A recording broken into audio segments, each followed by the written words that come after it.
Okay, here we go. In the co-main event, Khamzat Chimaev defeats Kamaru Usman by a majority decision. One judge scored it 28-28. Now, hold on. Let me pull up the scorecard so I can say the names of these judges.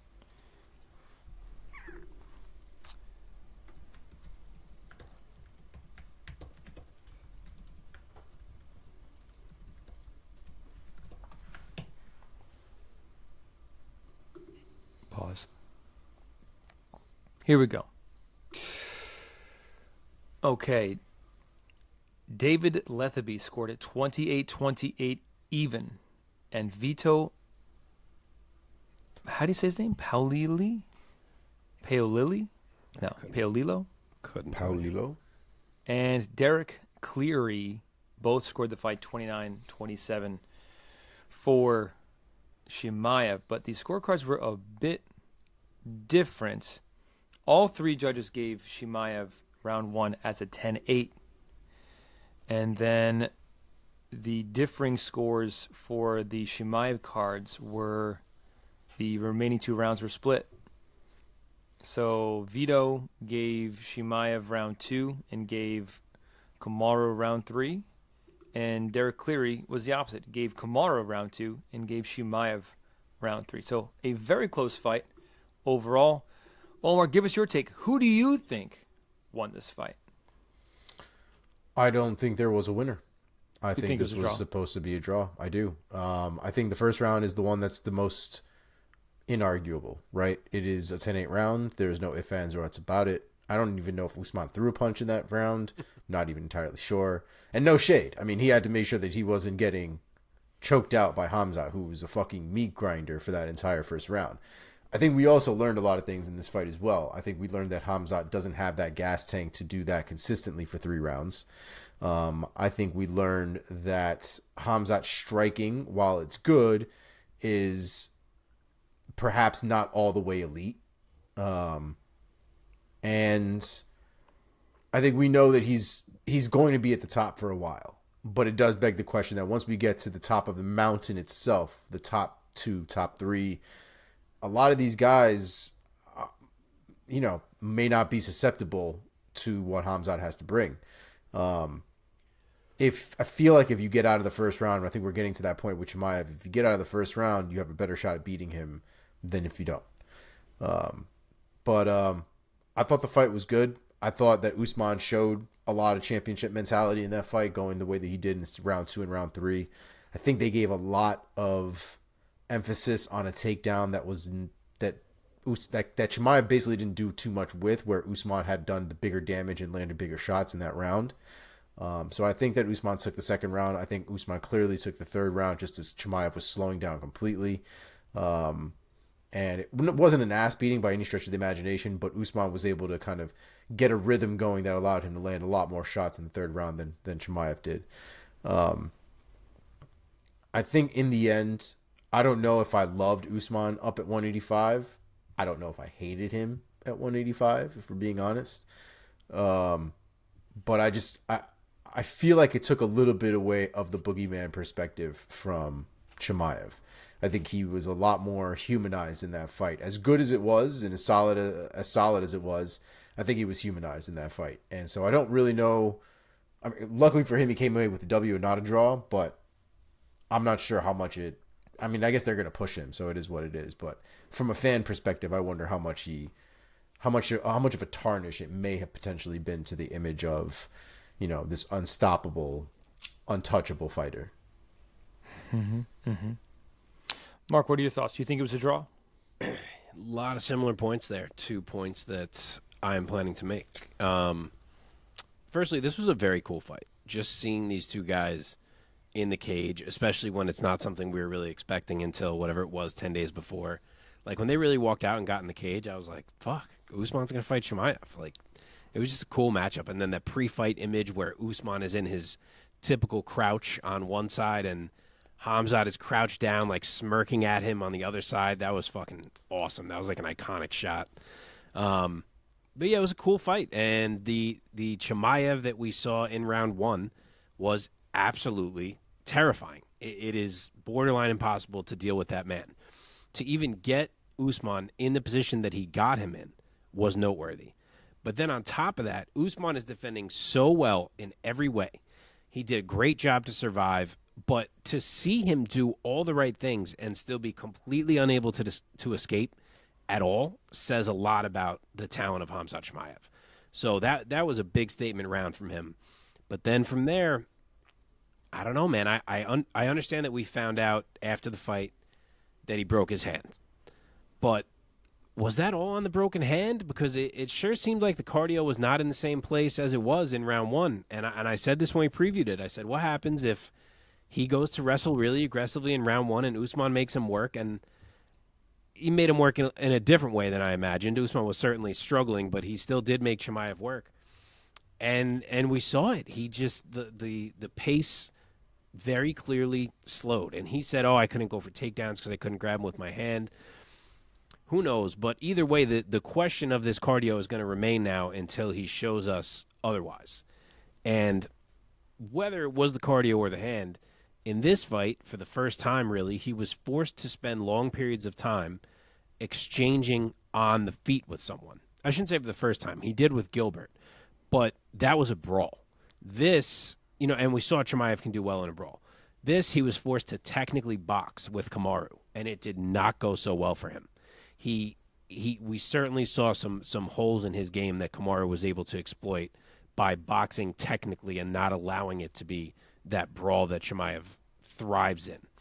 And yeah, I agree. There is an argument to be made that Kamaru won both round 2 and round 3, and that fight should have been scored a draw. Gun to my head, I gave him both rounds. I do think they were both really close. Round 2, not a lot that was noteworthy happened, to be honest. And I think that came down to scoring pretty tight. I did edge it to Usman.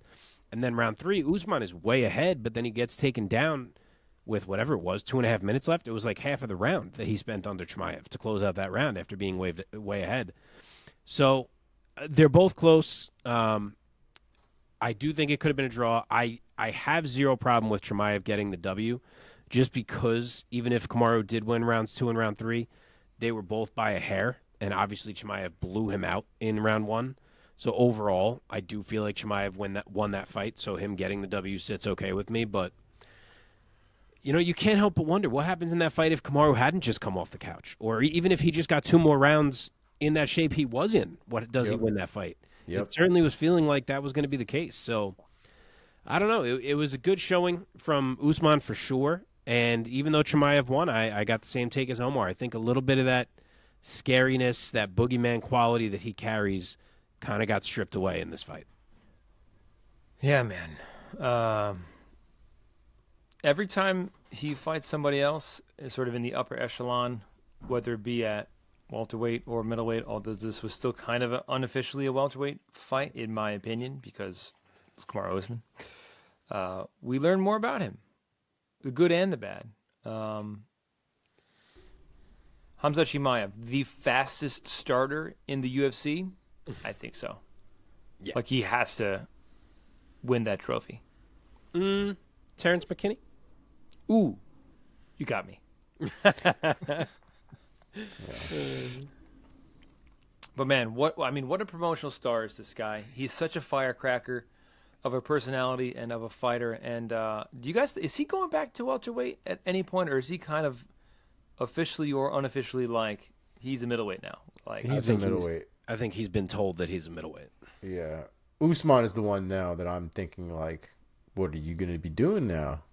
I didn't even really consider him actually moving up to 185 until he actually did it.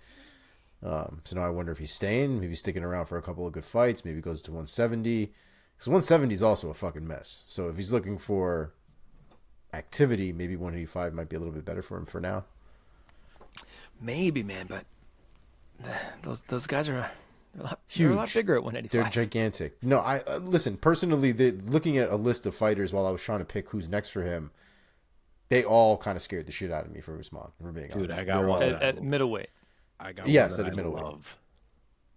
Of course, we must not forget that Kamaru Usman has a win over the middleweight champ back in the welterweight days. But Sure. that cannot be ignored. It's the same man. Yeah, it's true. It's Oh true. yeah, for sure. So that being, let's segue right into this. So, Omar, start with yours. Because Mark seems to have a real juicy pick. So, Omar, start with yours about Kamaru Usman's potential next middleweight matchup. I think is what you're getting into. I mean, I picked one for both because I really don't know where he's Okay. going. But the one that I landed on, because like I said, they were all kind of fucking crazy. But the one that I landed on for middleweight, I figured would be Paulo Costa. I feel like if Paulo could get his shit together and his arm back together and, make sure that his elbow doesn't fall apart, I think a fight with him and Kamaru Usman would be very intriguing. I guess so. Okay, and welterweight. And welterweight, I had him fighting the winner of Shavkat and Wonderboy. Sure. Okay, Mark.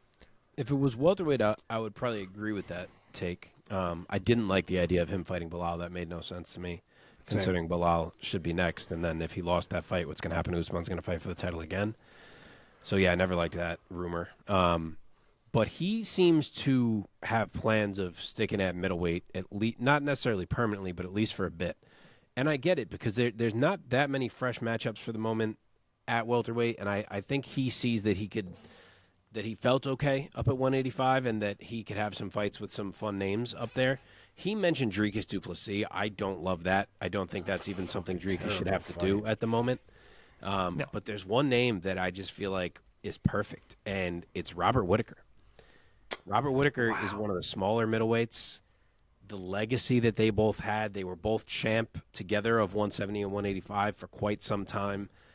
I think that would be a phenomenal fight. And then I'll be honest, I did have the idea first, but like 3 hours before the show, I was scrolling social media, and apparently Robert Whittaker is calling for that fight. Yeah, he No did. way. Yeah. I did see that. That would be pretty dope. So yeah, I would love that. Wow. Love it. You're right. Whittaker, not the biggest middleweight, also has some fights down at 170 for a period of time. Yep. I believe it was the Wonder Boy loss that propelled him up to a different weight class. Am I wrong? Ooh, I don't remember. Maybe right. Okay, let's move on. We didn't do Chimaev. Did we do Chimaev? Oh, Nope, we got to not do yet, Chimaev, man. Mark, what do you got for Chimaev? Put on that matchmaker hat. What would you do next with the Wolf, the Chechen Wolf? I don't know, man. I don't really like the idea of him getting a middleweight title shot. I know apparently this is what was promised to these guys, and it sounds like that's what we're going to get. I guess. But to beat a welterweight who came off the couch on 10 days' notice and get a title shot is just not my favorite thing in the world. I mean, of course, beating Usman matters, and it's a big thing. But he's just not a middleweight. And aside from that, his best win over a middleweight is Gerald Meerschaert. So That's impossible. I guess if you want to not- count Kevin Holland, who is a former middleweight, I guess that's reasonable. But even that fight came together on 24 hours' notice. So, like, I don't know. I need one quality middleweight win before I give you a title shot. It just seems crazy to me. But the problem is, Izzy's taking time off. Cannonier's hurt, and I think that's a person who would have made a lot of sense to fight Strickland, considering they recently had a very close fight.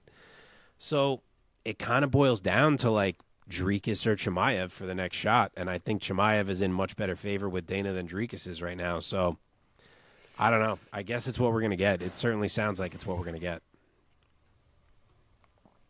You think that to earn a middleweight title shot, you have to beat some middleweights to get there. Yeah. Tell fucking GSP that. The hell? Well, he was champ of the other weight class for ages and ages. Chimaev has never even been a champ. It's true. But not a middleweight did he fight until. And the last time he fought a middleweight was Meerschaert was in 2020, and now he has fought 4 welterweights since then. Yeah. He all would but be murdered Meerschaert, frustrating. though. That was just that was also one fight. It's a wild fight. I wouldn't mind seeing Vettori and Chimaev go at it. I think that could be a fun fight. Man, I'm still on this. I still can't believe it. Was the John Phillips fight a middleweight bout? Because I know Reese McKee was welterweight. Phillips was middleweight. So in the UFC, Khamzat Chimaev has defeated 2 middleweights, John Phillips and Gerald Meerschaert. And Meerschaert's good. Correct. And sort of Holland, if you want. Holland has a lot of wins over legit middleweights. I feel like it half counts. It does, even though he's a welterweight now. And Usman was a welterweight. It's just weird, man. No, I know. Does he have a win over a single ranked middleweight? That's a relevant question. I don't think so, right? No. Yeah, certainly not. No. No way. And you're going to tell me he's going to go from this to a title shot? That's so far. The issue is just what else do you do? Like I said, Izzy's taking time. Cannonier's hurt. It's not going to be Whitaker. It's not going to be Vettori. He's coming off a loss. Beyond that, you're getting into guys that are just too low. It's Dricus or it's Chimaev. And it really seems like Dana's mad at Dricus for dropping out of that Izzy fight. So I think it's going to be Chimaev. I just don't see what else we do here. I think the Cannonier injury fucked it all up. If we could have got Cannonier fighting Strickland and then Dricus fights Chimaev, all would have been well. Wow. That's nuts, man. I mean,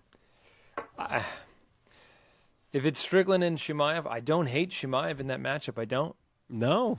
I don't either, especially not for the first round. So nuts. Well, that's what I was going to say. Same thing. And again, we don't know if it was the hand or what, but if Strickland can survive round one, he's going to put a hell of a pace on Chimaev going forward. Oh, yes. Yeah.